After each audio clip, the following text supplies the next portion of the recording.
Halo, selamat bertemu kembali dalam mata pelajaran PPKN. Materi yang akan kita bahas hari ini adalah sejarah perjuangan bangsa Indonesia dalam menemukan nilai-nilai luhur Pancasila.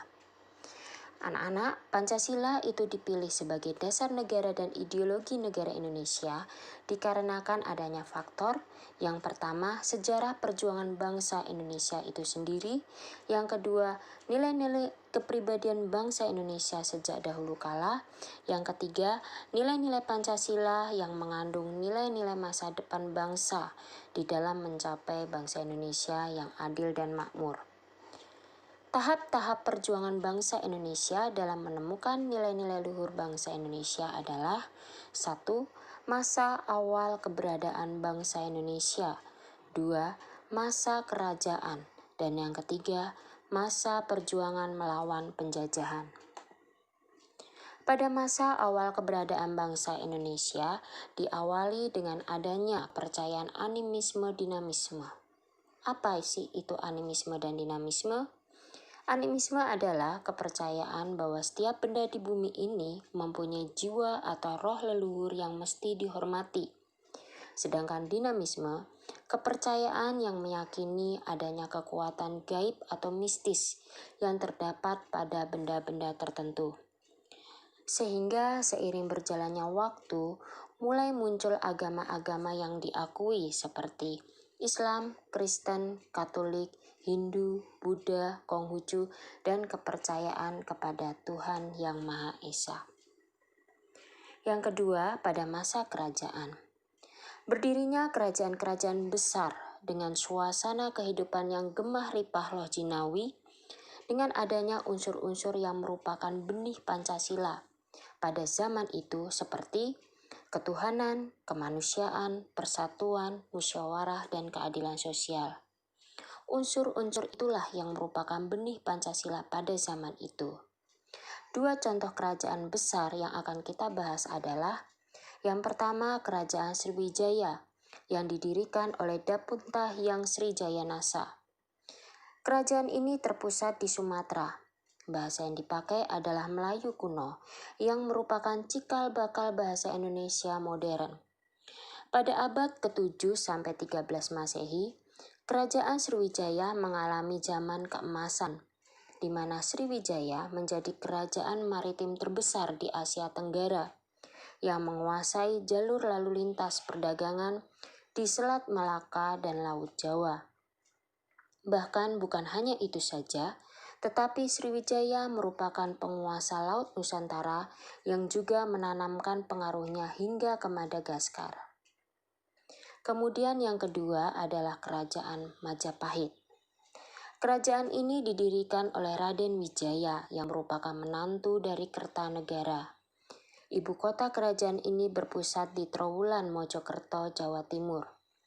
Majapahit mencapai puncak kejayaan pada masa pemerintahan Hayam Wuruk yang didukung oleh Perdana Menteri yaitu Mahapatih Gajah Mada yang terkenal dengan Sumpah Amukti Palapa, yaitu bahwa ia tidak akan merasakan palapa sebelum seluruh Nusantara ada di bawah kerajaan Majapahit, atau bagi masyarakat Jawa disebut mutih. Ketika kerajaan Majapahit ini berjaya di Nusantara, warna panji-panji yang digunakan adalah merah putih atau gula kelapa. Gula warnanya merah yang berarti berani, sedangkan kelapa yang berwarna putih yang berarti suci. Sehingga semangat Bhinneka Tunggal Ika pada masa kerajaan-kerajaan ini sudah mulai terlihat nyata dalam dua kitab, yaitu 1. Kitab Sutasoma karangan Empu Tantular, 2. Kitab Negara Kertagama karangan Empu Prapanca. Yang ketiga, masa perjuangan melawan penjajah. Pada saat itu yang terjadi adalah masih bersifat kedaerahan, dengan perlengkapan senjata yang masih tradisional yaitu bambu runcing. Yang kedua, belum adanya persatuan dan kesatuan karena semua bentuk perjuangan masih sangat bergantung pada pemimpin.